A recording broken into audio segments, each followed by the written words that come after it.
Good morning વિદ્યાર્થી મિત્રો, શ્રી કન્યા પ્રાથમિક વિદ્યાલયમાં આપ સૌનું હાર્દિક સ્વાગત છે. ધોરણ 5 વિષય પર્યાવરણ, એમાંનું ચેપ્ટર નંબર 14 અને લેક્ચર નંબર 2.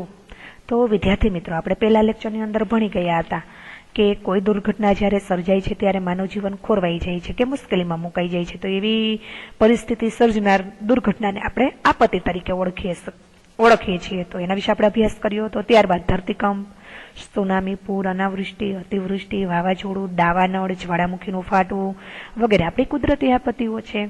ત્યારબાદ આપત્તિઓ કેટલા પ્રકારની છે? તો કે આપત્તિઓ છે 2 પ્રકારની છે, એક કુદરતી આપત્તિ અને બીજી માનવ સર્જિત આપત્તિ. તો તેના વિશે આપણે અભ્યાસ કર્યો હતો.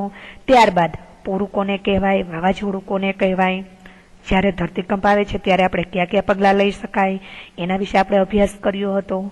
ત્યારબાદ એવા સમયે આપણે કોને કોને મદદ કરવી જોઈએ એના વિશે આપણે અભ્યાસ કર્યો હતો. ત્યારબાદ કુદરતી આપત્તિઓ સમયે પાલતુ પ્રાણીઓને બચાવવા માટે આપણે શું કરવું જોઈએ એના વિશે આપણે સમજી ગયા હતા. ત્યારબાદ જસમાનું ઘર અને મારું ઘર, એ બંનેના વચ્ચે કઈ કઈ ચીજ વસ્તુઓનો ઉપયોગ થયો હતો એના વિશે આપણે અભ્યાસ કર્યો હતો. હવે ધરતીકંપ આપણે આગળનું જોઈએ કે તમારો અહેવાલ. હવે એમાં તમને કહ્યું છે કે તમારો પોતાનો અહેવાલ બનાવો જેમાં નીચે પ્રમાણેની વિગતો હોય. હવે એમાં તમને કહ્યું છે કે આપત્તિના કારણો, તારીખ અને સમય. તો કે આપત્તિના કારણો ક્યાં હતા? તો કે ધરતીકંપ. હવે તારીખ અને સમય તો કે 26મી જાન્યુઆરી 2001 સવારે 8:45 કલાકે. તેના કારણે જનજીવનને, વસ્તુઓને તથા આજીવિકાને કેવા પ્રકારનું નુકસાન થયું? તો જનજીવન મહદઅંશે પ્રભાવિત, અંદાજિત 2000 લોકોના મૃત્યુ થયા હતા. લોકોમાં દિવસો સુધી ભયનું વાતાવરણ રહ્યું. માલસામાન, સંપત્તિનું લગભગ 200 કરોડ રૂપિયાનું નુકસાન થયું. આજીવિકા અને રોજગાર ક્ષેત્રમાં ઘણી બધી ફેક્ટરીઓ નષ્ટ થઈ ગઈ. લોકોનો ધંધો વ્યવસાય પણ પડી ભાંગ્યો અને લોકો બેહાલ થઈ ગયા. હવે ત્યારબાદ આપણે આગળ જોઈએ કે કયા લોકો મદદ માટે આગળ આવ્યા, સરકારી સંસ્થાઓ કે પછી બીજા જૂથ? તો સૌથી પહેલા સ્થાનિક લોકોએ મદદ કરી. પોલીસ અને લશ્કરના જવાનો, સરકારી સંસ્થાઓ, અન્ય NGO, ડોક્ટર્સ, અન્ય જિલ્લા અને રાજ્યોમાં લોકો દ્વારા અનાજ, કપડાં, ઘરવખરીનો માલસામાન, રહેવા માટેના તંબુ અને તૈયાર ખોરાક વગેરેની મદદ કરવામાં આવી. યોગાસનો, ધ્યાન, બાળકો માટેની તણાવ મુક્ત આનંદદાયી શૈક્ષણિક પ્રવૃત્તિઓ શૈક્ષણિક વિભાગ દ્વારા શરૂ કરવામાં આવી. આમ લોકોના અસ્તવ્યસ્ત જીવનને રાહત મળે એવી ઘણી બધી મદદ કરવામાં આવી. ત્યારબાદ આપણે આગળ બીજો સમજીએ પોઈન્ટ કે જો વરસાદ ન આવે તો પાક ના થાય અને દુષ્કાળ પડી શકે છે, પરંતુ લોકો માટે બીજી જગ્યાએથી અનાજ લાવવામાં આવે તો દુકાળ રહે નહીં. તેનાથી લોકોને ભૂખ્યા રહેવું પડે નહીં અને તેઓ ભૂખથી મરે નહીં. તો આપણે જોઈએ તો કે વરસાદ ન આવે તો ખેતરમાં પાક નથી થતો અને દુકાળ પણ પડી શકે છે. દુકાળના કારણે જનજીવન પ્રભાવિત થાય છે. લોકોને ભૂખમરાનો સામનો કરવો પડે છે. દુકાળગ્રસ્ત વિસ્તારની સ્થિતિ ખૂબ જ દયનીય હોય છે. તેથી ભૂખથી લોકો મરી પણ શકે છે. આ સમયે આ વિસ્તારમાં પ્રભાવિત લોકો માટે બીજી જગ્યાએથી અનાજ લાવવામાં આવે તો તેમને રાહત મળી શકે છે. આ કાર્ય મોટા પાયા પર સરકારી કે બિન સરકારી સંગઠનોને કરવું જોઈએ. દુષ્કાળની આ ભૂખ લોકોને બેબાકડા બનાવી દે છે. આ પ્રકારના કાર્યથી લોકોનો ભૂખમરો ઓછો થાય છે. આ સાથે દુકાળગ્રસ્ત વિસ્તારમાં સરકારે રોજગારીની તકો ઊભી કરવી જોઈએ જેથી લોકો કામ કરી અને પોતાની આજીવિકા પ્રાપ્ત કરી શકે.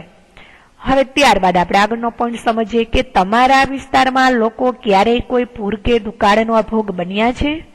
આવા જુદા જુદા દેશોમાં અહેવાલો સમાચાર પત્રોમાંથી શોધો અને તમારા પોતાનો અહેવાલ બનાવો. તો હું તમને થોડુંક ટૂંકમાં સમજાવું કે આ ઈસવીસન 2010માં અમારા શહેરમાં અતિવૃષ્ટિના કારણે પૂર આવ્યું હતું. શહેરના નીચાણવાળા વિસ્તારોમાં પાણીમાં ગરકાવ થઈ ગયા હતા અને લોકોના ઘરમાં પાણી પણ ભરાઈ ગયા હતા.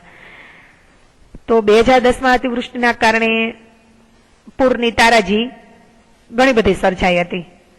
તો 2010માં જુલાઈ મહિનામાં અમારા શહેરમાં અતિવૃષ્ટિ થઈ હતી. એમાં 18 ઇંચ વરસાદના કારણે શહેરના મોટા ભાગના ધરતીકંપના વિસ્તારોમાં કેળ સમાણા પાણી ભરાઈ ગયા હતા અને લોકોના ઘરમાં પણ પાણી ભરાઈ ગયા હતા. કાચા મકાન અને ઝૂંપડા પણ પડી ગયા હતા. ઘણા બધા ઘરોની ઘરવખરી પાણીમાં પણ તણાઈ ગઈ હતી. જેમના ઘર સલામત હતા તેઓ ભોજન અને અન્ય સુવિધાઓ લોકોને પહોંચાડતા હતા. સરકારી અને બિનસરકારી સંગઠનો દ્વારા પાણી, ભોજન, ઘરવખરી વગેરેની મદદ લોકો સુધી પહોંચતી હતી. આ કારણે પૂર પછીના 10 થી 15 દિવસમાં શહેરોને પૂર્વવત કરાયું હતું. લોકો ધીરે ધીરે આઘાતમાંથી બહાર આવ્યા હતા અને ધીરે ધીરે લોકોનું જીવન ઠાળે પડ્યું હતું. હવે આપણે આગળ સમજીએ કે તમને કોઈ અકસ્માત કે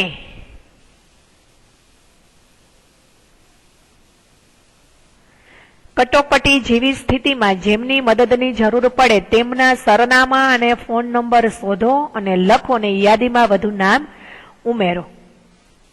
હવે અહીંયા તમને કહ્યું છે કે ફાયર સ્ટેશન, એમાં તમને સરનામું અને સામે ફોન નંબર લખવાનું કહ્યું છે. ત્યારબાદ નજીકની હોસ્પિટલ, એનું સરનામું લખવાનું, સામે તમારે એના ફોન નંબર લખવાના છે. ત્યારબાદ એમ્બ્યુલન્સ, એમાં પણ તમારે એનું સરનામું અને સામે તેના ફોન નંબર લખવાના છે. ત્યારબાદ પોલીસ સ્ટેશન, તો તેમાં પણ તમારે એનું સામે સરનામું લખવાનું છે અને સામે ફોન નંબર લખવાના છે. તો એ કોષ્ટક તમારે જાતે લખવાનું રહેશે. ત્યારબાદ આગળ આપણે સમજીએ કે મુશ્કેલ સમય. નીચેના શબ્દોનો ઉપયોગ કરી અહેવાલ લખો. પૂર, નદીનું પાણી, ઘવાયેલા લોકો, ખોરાકના પેકેટ, બચાવ કાર્ય છાવણી, મૃતદેહો, પાણીમાં તરતા મૃત પ્રાણીઓ, પાણીમાં ડૂબેલા મકાનો, હવાઈ સર્વેક્ષણ કે વિમાનમાંથી. તો એના વિશે તમારે થોડું ટૂંકમાં લખવાનું છે, અથવા તો તમારે શબ્દનો ઉપયોગ કરી અને એનો અહેવાલ લખવાનો છે. હવે ત્યારબાદ આપણે આગળ જોઈએ. તમને કહ્યું છે કે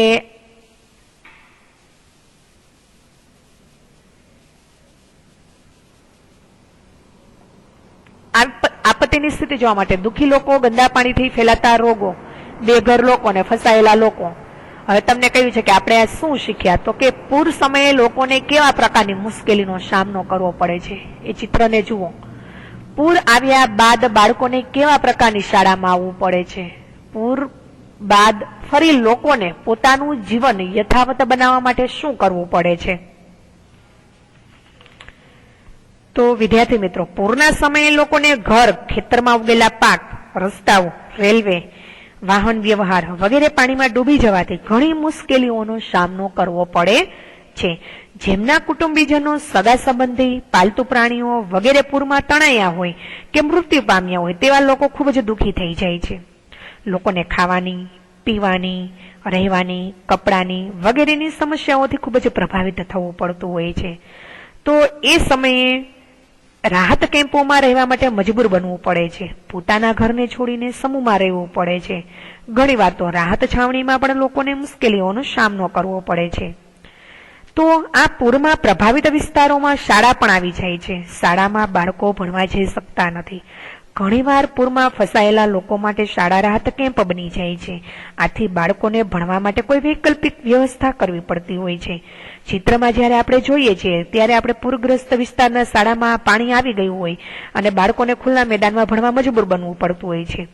એટલે પૂર પછી ફરી લોકોને પોતાનું જીવન યથાવત કરવા માટે સરકાર આવશ્યક પગલાં લેશે, જેવા કે અસરગ્રસ્ત લોકોને રહેવા માટે, ભોજન માટે, કપડાં માટેની વ્યવસ્થા કરે છે. રાહત કેમ્પનું આયોજન, સમૂહ ભોજન, ખોરાકના પેકેટ વગેરે, કપડાં વગેરે પૂરા પાડે છે. જેમની ખેતીના પાક નાશ પામ્યા હોય અને રોજગાર આજીવિકા છીનવાઈ ગઈ હોય એવા સમયે આપણને સરકાર દ્વારા વ્યવસ્થા કરવામાં આવતી હોય છે. તો આપત્તિના આઘાતમાંથી બહાર આવીને લોકો પણ રોજગારીના અવસર શોધે છે અને પોતાના જીવનને ધીમે ધીમે ઠાળે પાડવાનો પ્રયત્ન કરે છે. તો વિદ્યાર્થી મિત્રો, આ પાઠ આપણો અહીં પૂર્ણ થાય છે. આ પાઠની અંદર તમને જ્યાં પ્રશ્નો લખવાના કહ્યા છે એ ખાસ તમારે વિડીયો સાંભળી અને જ્યાં તમને પ્રશ્ન લખવાના કહ્યા છે એ પ્રશ્ન ખાસ તમારે તમારી પાકી નોટબુકમાં લખવાના રહેશે. અસ્તુ.